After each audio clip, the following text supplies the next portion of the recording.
My name is Aurora Lane, and if you're hearing this, it means I finally stopped being afraid. For most of my life, I thought being good meant staying quiet, that if I just endured long enough, love would make everything right. But silence has a price, and I paid it with my soul. I grew up in a small coastal town in Maine. I was the kind of girl who believed in poetry, sunsets, and promises. I wasn't naive, I was hopeful. There's a difference, though people like to confuse the two. When I met Caleb Rivers, I was 22, fresh out of college, starting my first job as a teacher. He was everything my heart was waiting for: charming, confident, that kind of man who made you believe the world could stop for a moment just to hear him laugh. We met at a friend's wedding. He spilled champagne on my dress and apologized by dancing with me for the rest of the night. He said, "You have the kind of smile that could make pain forget itself," and I believed him. Within months, we were inseparable. He'd show up to my classroom with coffee, leave little notes on my car windshield: "You make my chaos calm." Everyone said we looked perfect together, and maybe we did. But perfection, I learned, is just a mask for control. At first, it was little things. He'd tell me not to stay too late at work, that people might take advantage of my kindness. Then he'd ask me not to talk to male colleagues because they don't respect boundaries. He said he was protecting me. What I didn't see was he was isolating me. By the second year, I barely saw my friends. My world had shrunk down to his moods, his expectations, his approval. He managed our finances, saying it was simpler that way. He made decisions for both of us. And every time I hesitated, he'd smile and say, "You trust me, don't you?" Yes, I trusted him, until the day I realized everything I had was no longer mine, not my savings, not my choices, not even my voice.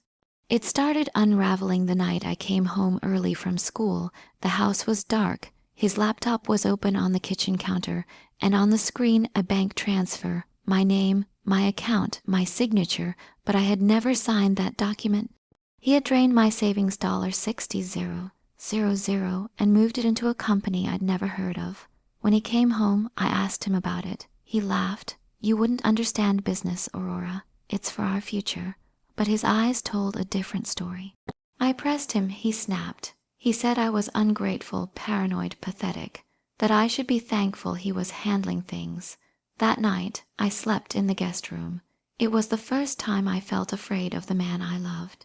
The next few weeks were a blur of confusion and pain. He changed all our passwords, locked me out of the accounts, and told my friends I was going through anxiety issues.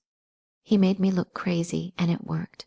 People stopped calling. My principal told me to take a break. Caleb was winning, until he made one mistake. He forgot who I used to be. I was quiet, but I wasn't weak.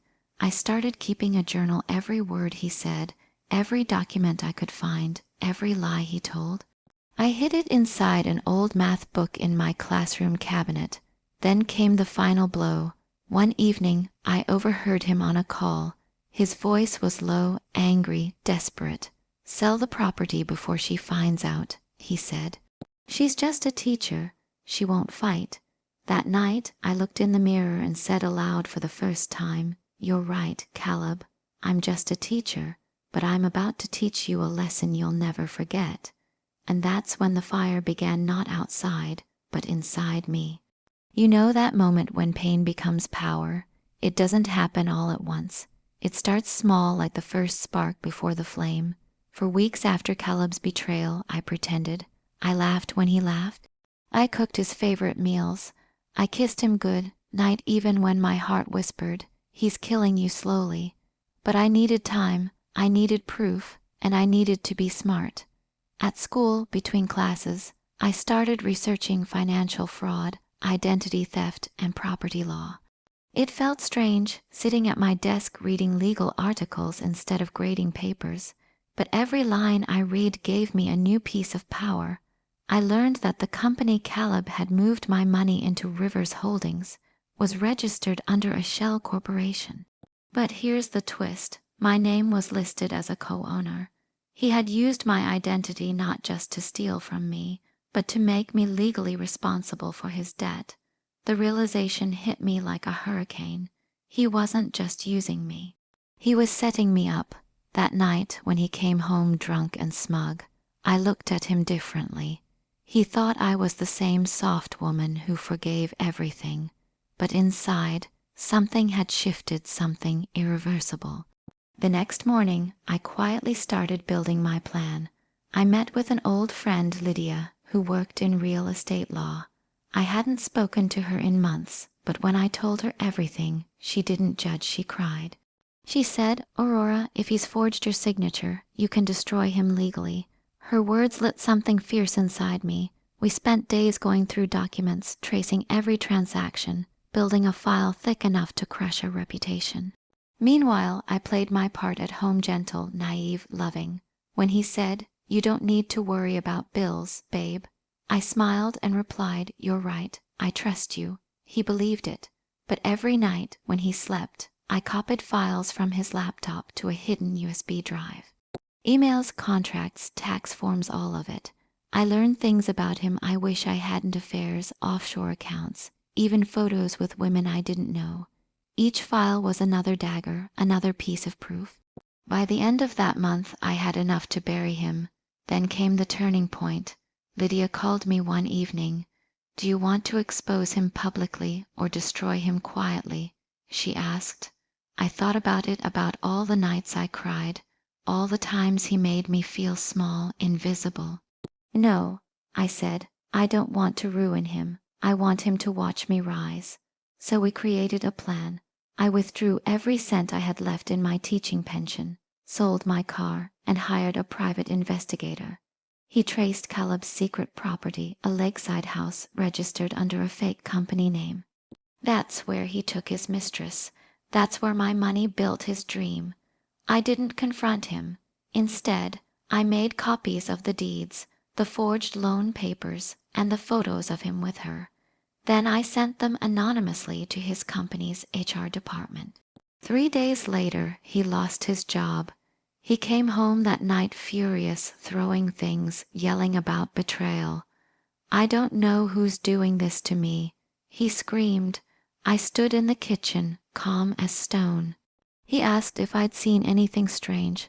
I looked him straight in the eyes and said softly, "Maybe it's karma, Caleb. She always collects." He stormed out. I didn't see him for 2 days. When he returned, he was desperate, softer, even apologetic.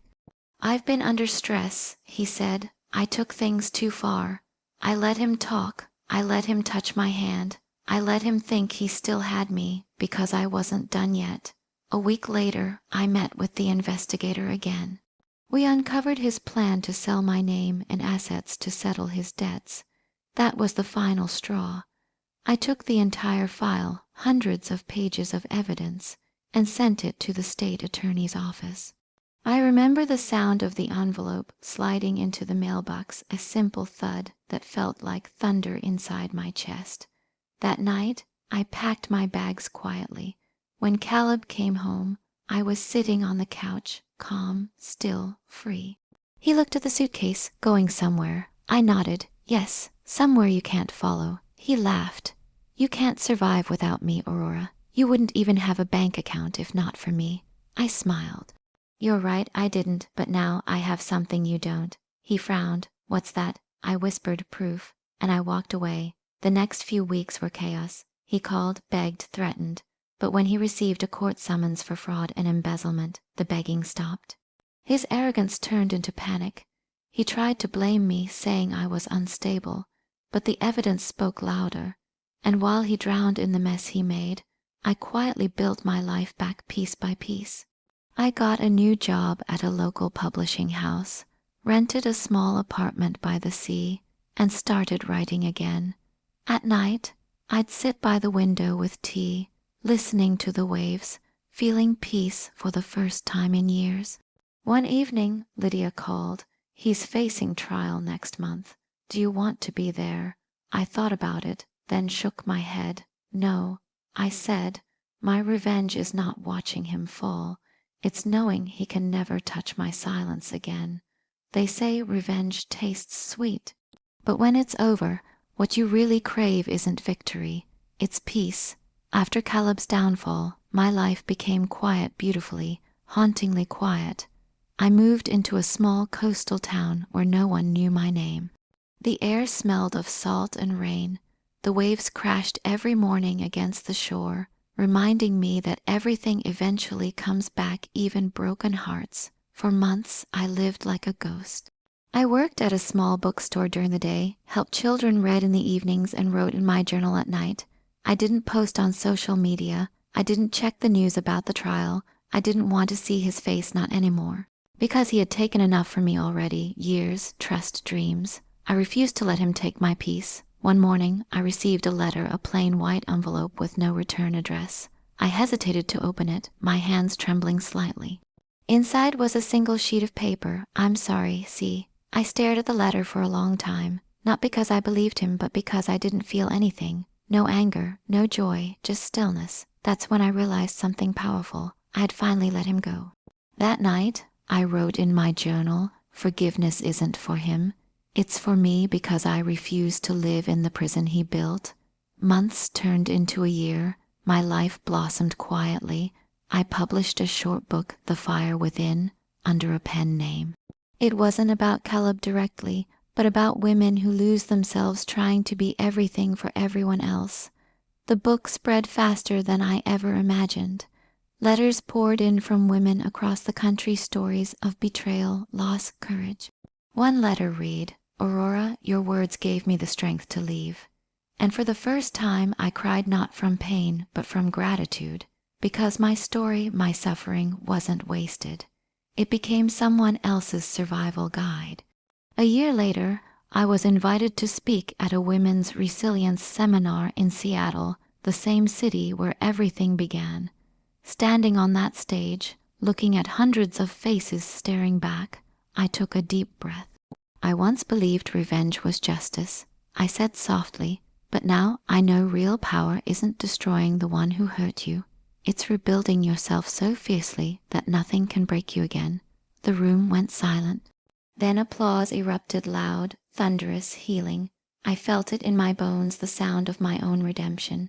After the event, I walked along the waterfront, the city lights reflecting in the water. I thought about the woman. I used to be the one who waited for texts that never came, who apologized for existing too loudly, who thought love meant losing herself. And then I smiled, because that woman died the day I mailed that envelope. And from her ashes I was born. That night I stood in front of the mirror, whispering to my reflection, "You did it. You survived what was meant to destroy you.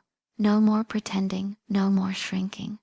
No more begging for love from people who don't know how to give it." I finally understood revenge was never about hurting him. It was about reclaiming me. A few weeks later, I visited the ocean again. The tide was high, the sky painted in gold and pink.